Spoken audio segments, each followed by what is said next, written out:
Ladies and gentlemen, please join Copperfield's Books in welcoming this darling chicken, Jodi Picoult! Perhaps you have noticed, as I have, that it's an election year. Yes. So, I live in New Hampshire, the first primary in the nation. It's always a little crazy there, and we're very political there because of that. And it got me thinking that it feels right now, to me personally, like you could fold this country on the fault line of religion. And that most of the really big issues that we all fight about in this country, things like abortion and gay rights and capital punishment, how you feel about those tends to depend on where you stand on either side of that fault line and what you believe personally. And it got me kind of wondering how religion, which I think was made to unify people, has become so incredibly divisive.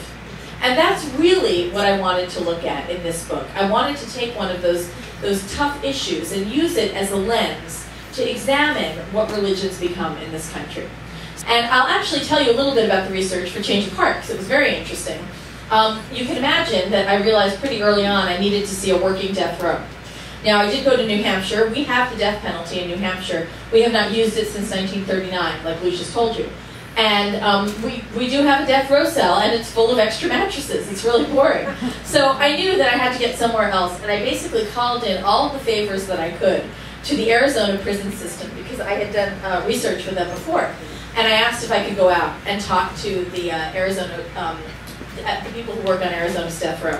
Well, they said yes, and I was on a plane halfway across the country when they canceled my visit because they decided that I was the wrong kind of media. I still do not know what that means. But I wound up saying, well, I'm in Florence, Arizona, and I'm going. So I went to the front door, and I was banging and begging to be let into prison. And they did, sweet-talked my way inside, and I got taken on a tour of the death row cells, which, to be honest, are really boring if they're functioning. These guys are locked down 23 hours a day. When they are moved, it's one at a time. Most of the day they sleep, really, or watch TV with their headphones on.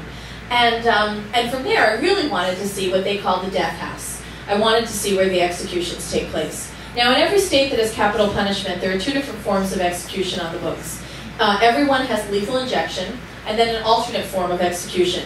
In New Hampshire, it's hanging, and you could theoretically hang someone a certain way and donate their organs after execution, which is what happens in this book. Shay begins sort of a campaign and a mission to be able to do that. If you're in Utah, it's a firing squad, and if you're in Arizona, it's a gas chamber. So I was standing outside the gas chamber in Arizona, and I was flicking a switch that controlled the microphone when this woman comes up to me and says, "What are you doing?" And she was not happy to see me, and it turned out she was the warden. And I asked her if she'd talk to me for a few minutes, and she said she would. And the first thing I said was, "Have you ever presided over an execution?" She said, "Yes." I said, "Have you ever attended an execution that you were not presiding over?" And she said, "Well, that's a very personal question." And I said, "Uh-huh." And she told me about a woman named Deborah Milkey, who was convicted in Arizona of telling her 4-year-old son that they were going to visit Santa Claus. He put on his Halloween costume, and she drove him to the middle of the desert, where the hitmen that she had hired to kill him for insurance money murdered him. She was convicted and is currently serving a death sentence on Arizona's death row. And her family does not speak to her anymore. So she asked the warden if the warden would come to go to her execution. And the warden said she thought about it and said yes. Not because she thinks Deborah Milkey is innocent, because she doesn't, but because she is a Catholic and someone needs to pray for her soul. So I said, "Wow, you're Catholic? Do you believe in the death penalty?" And she looked at me and said, "I used to." And she turned to her deputy and asked him to get this binder off her desk. It was about 12 inches thick. It's a big, like, loose-leaf binder. And it includes it's basically a long document that explains how you go about executing someone in the state of Arizona.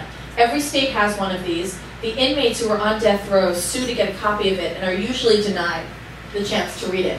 It includes everything from how they do a dry run of the execution to how on the day of the execution they make sure the victim's family and the inmate's family do not cross paths. It talks about how, with a guy who's blown out his veins with intravenous drug use, you make sure you can find a vein either in the groin or between the toes.